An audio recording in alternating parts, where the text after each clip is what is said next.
Hey everybody, what is going on? I am Maximus Rex and this is Big Baby Reviews. Today's Wildcard Sunday where we look at something a little bit different from our regularly scheduled videos during the week. Something a little bit off the beaten track. And we are looking at today is Spider-Man Reign 2 by Carrie Andrews with Brian Reber. This is issue 1. Just so we're clear, there was a prior miniseries few years ago, quite a while ago actually, which I have and will eventually review backwards from this one, I guess. But it's the opportunity that I really get to review something really new and fresh, I guess, in the world of comics. So that's why I'm doing this on Wildcard Sunday. But the original series, if I can give you everything in kind of a a nutshell of what the storyline is about, it's basically Carrie Andrews, or Carrie, I guess it's Carrie. You tell me, I'm always off on these names. Carrie Andrews doing his riff on kind of Dark Knight Returns, but with Spider-Man. And that original Spider-Man Reign story basically was that Mary Jane had died of cancer and Spider-Man's older, and he discovers this later. He doesn't find out right away that he's basically the cause of Mary Jane's death and her cancer because his sperm is radioactive, and he busted a nut in MJ when they were trying to conceive of a child, and that's how she got cancer, right? So it was all his fault, and it was pretty dark and stuff. And again, a lot of influence from Dark Knight Returns. This second one here, the second volume, the sequel, if you will, seems to follow that same kind of path. Obviously, I'll talk about it more when we open it up. There's just some things I think I would add to this to look for, right? So that, again, that Dark Knight 2, if you remember, by Frank Miller, wasn't so well received when it came out. I feel like he's doing some of the stuff from Dark Knight 2 in this as well. The whole beginning sequence here is just kind of a mishmash of stuff I saw in issue 1 of Dark Knight 2. I'll point that out when we get to it. So look out for that. And also, I feel like in this series, he's got Mary Jane involved. And the spoilers, they're going to go back to the 90s, either at the end of this issue or the beginning of next issue. Because I have the second issue and I'll review that too eventually. What was I saying? Yeah, so Mary Jane, they go in time and they're in the 90s. So the art in some instances seems to take on kind of a McFarlane-esque kind of vibe, which was what interested me in the second series in the first place. I kind of heard about that and I thought, that's interesting. So I'm still seeing some of the Frank Miller vibes, but as we go through this first comic, I'll try to point out some of the McFarlane stuff, which maybe is a little more obvious in Spider-Man Reign 2 issue 2, which, as I said, I'll get to in review fairly quickly within the next few weeks. So that's it about this comic. All you need to know, kind of a cool cover. This is not Peter Parker. Actually, this is Miles Morales, who is in the story as well. So spoilers about that as well. Sorry, but that's it. Let's have a look inside. So you've got the kind of more detailed synopsis of what I told you about. I didn't tell you about the Kingpin and Venom and all that stuff, but we'll talk about that when I review that series. Now we're looking at this one. So this is kind of a cool sequence. It starts off with the Kingpin, right? Basically having been buried, I guess, for months or years. I don't know exactly. After some sort of explosion here. And, he basically starts eating this guy to get some of his strength back, I guess, is how I'd put it. And now we see him later, and like the Kingpin is just some kind of, plugged in monstrosity here. Very manga, Euro, bande dessinée influence here, kind of Jeff Darrow stuff. Not just Jeff Darrow, excuse me. I tend to say that because it's written that way, right? Moebius and kind of heavy metal sci-fi stuff. I'm not sure where I stand on some of this, where it's like pretty much pictures of buildings in the back there, or some sort of 3D modeling of buildings. In a comic, I really like Carrie Andrews' art overall. I think he's a great artist, and he can mimic other artists. He's been doing these covers 90s style recently that look like Andy Kubert and Todd McFarlane art, and he's kicking ass. But just some of the stuff that gets thrown in here, I don't like that. I like the more, like, this whole panel was, I feel, pretty much drawn traditionally, maybe on Procreate, right? Maybe on a tablet. But no kind of photo inserts. Back in the day when when we were looking at the early issues of Dale Keown's Dragon Ring, he would do some of this, photo inclusion. And even though that's in the late 80s, early 90s, and this is, recent today, even though the technique can be used much more efficiently and it does aesthetically look better overall, much better than the Dale Keown stuff he was doing on Dragon Ring, but it's still just, I think there's a disconnect, right, between the art and the photos. or what seem like photos. It's a choice, I guess.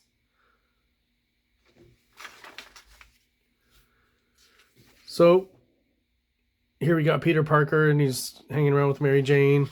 And what you'll basically find out is that all of this is not real. It's almost like a scenario where Peter Parker, the old Peter Parker, is in the Matrix, right? He's being fooled. So elements from the Matrix in this whole sequence here. Imagine Neo at the beginning of the movie, right? Where he's stuck in the digital world, doesn't know it. And at this point here, all these bugs and stuff just, becomes nightmarish and surreal, and these bugs coming out of Mary Jane's mouth. And what's revealed is that basically he's been, plugged up to this machine here, and I guess he's being fed insects, right, to keep him high on protein or something. And he's basically in a Matrix-like apparatus here and living in a digital reality. So you got the cleanup crew coming in here, and all of a sudden this young cat-like character, obviously a lady, kind of plops in, and she's here obviously to save Peter Parker. So if you look at Dark Knight 2, as I talked about earlier, by Frank Miller, this is basically, if you take the Flash, who was stuck, running in that wheel forever to generate energy for all of the United States or something like that, like 2/3 of the United States. I forget exactly what it was. Peter Parker's kind of in a similar situation here, where he's being imprisoned, not sure for quite exactly what the reasons are, and he gets saved by, in this, a young cat lady, as I said, so it's clearly Black Cat or Black Cat's daughter or something, or some relation to Black Cat in the Marvel Universe. And Black Cat is just, the Marvel Universe version of Catwoman. And in the Dark Knight 2, well, Catgirl, who's used to be Robin in Dark Knight, the first series, this is getting a little convoluted. Hope I'm not explaining this badly and you're not having trouble following along, because it's, again, I'm getting confused. But basically, Carrie Kelly becomes Catgirl or Catwoman in Dark Knight 2 and is saving the Flash as well, rescuing him. So the sequence is the same, character change, but the situation itself is pretty much the same. So like, it always feels like, as fun as the series is, and some of the artwork is really fun, it always feels like he's riffing on Dark Knight 2. So she threw the mask on him, and we're going to just see this, there's this aspect of it. I don't know if I like it or not. This Spider-Man with a long beard, I guess because he's been pulled out of this Matrix-like situation that he's probably been in for years. It makes sense, but it's a little hokey, I guess is how I'd put it.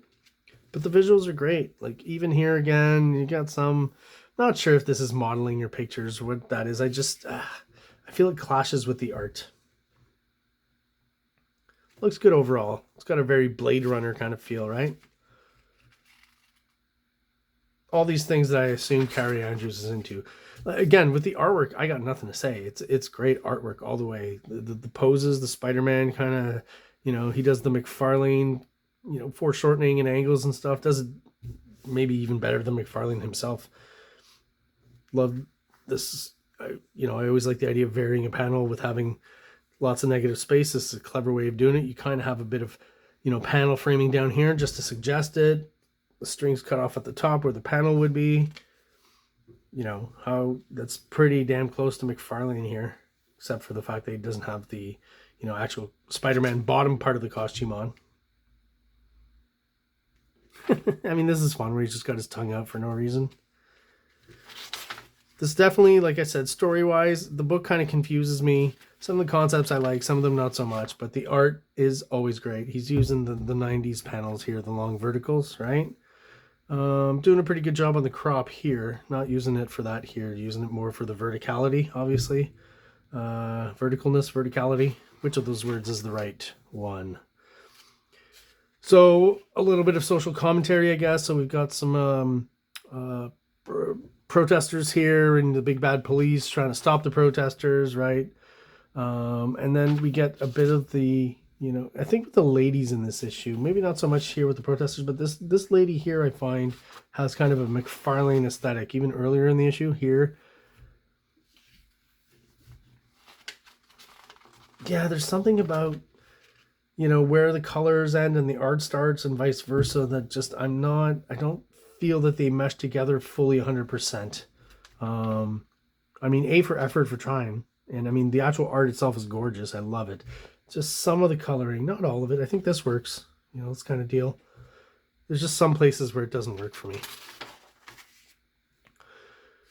So yeah, he's stuck in the future, and Kingpin is basically, you know, he's been saved and gotten out of this Matrix-like situation, but, you know, the future's fucked, and Kingpin is basically telling everyone they're gonna die, right? Like pretty soon, within the next few hours or something.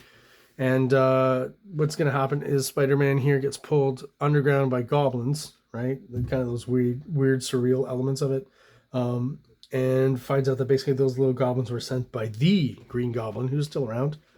A little worse for the wear, as you can see here. A lot of manga influence here, I feel like. Like, did he purposely, you know, with the things going into his nose, make the goblin look like either a Chinese or Japanese or possibly any kind of Asian dragon here? You know, those traditionally drawn ones. This is just me, but I'm kind of seeing that here. You know, like tattoos and stuff will draw that dragon that kind of looks like that. I feel like there's a bit of inspiration for that here. I mean, the lighting effects are pretty good, but, like, you know, like just a bit too much maybe here. We're losing the goblin here in the chair. That art is gorgeous, though. Like, the overall Carrie Andrews can basically draw anything. This is what I mean about the slight kind of McFarlane-y quality to it. I like how he's using, always he's doing this on some sort of tablet, right? Using some screen tone brushes, but doing a good job of it for sure. Very fascinated by this use of kind of old newsprint coloring. I think I need to do more of that. Want to work that out in my own color work. Not go quite as crazy as, I mean, he's using that lens flare thing that I really like. I don't know. There's a lot of stuff that he's doing. I'm almost 100% sure this has to be digital art. There's stuff that he's doing that I really like. I really, you know, good lessons. Like these here, I'm not quite sure exactly. Like the, you know, that's maybe too much, but like these lens flares, that digital newsprint is great. Yeah. And here we meet, just for the end of the issue, who's this guy? Well, kind of a subtle reveal. More than likely that's Miles Morales, right? Because that certainly looks like his costume. So great art, kind of a hokey story. Definitely going to stick in there for the next issues, just based on the strength of the art alone. And especially as an artist, using more and more digital means now, trying to really use Procreate much more. I get a lot of inspiration from, again, a lot of the stuff. Not everything. There's some stuff that annoys me, but a lot of the stuff he's doing in here is very clever and makes his art look great. And I am definitely going to swipe. So here is the cover to number 2. And right there, you know, I was talking about the McFarlane influence. Definitely pulling hard into that in this drawing here, right? The vertical kind of McFarlane buildings, the sharp 2-point perspective angle on the building they're standing on. And the foreshortening on the legs and the details and the noodling. It's a very cool riff on Todd McFarlane's art. So we'll be looking at issue 2, as I said, in the next few weeks, for sure, and subsequent issues as well. So there you go, Spider-Man Reign 2, issue 1 by Carrie Andrews. Have you checked it out? Let me know in the comments what you thought. If you're subscribed and you're still sticking around and watching the videos, thank you so much. I really appreciate your loyalty. If you are watching videos but you're not subscribed, please do so below. It only takes a second. It really helps the channel out, helps get us out there to other like-minded people who like the same sort of videos and comic book material that you and I do. Thanks everyone for watching, and I hope you have a great rest of your weekend. Take it easy. King Comics presents Big Baby, Volume 1, Issues 1 to 13, 204 pages of story and art. King Comics also presents Star Crasher one-shot, 32 pages, cosmic sci-fi surrealist adventure. You can find these fine comics at kingcomics.ca, at MaximusRex13 on Instagram, or on Facebook, MaxRex or Big Baby. Like! Subscribe! Like! Subscribe!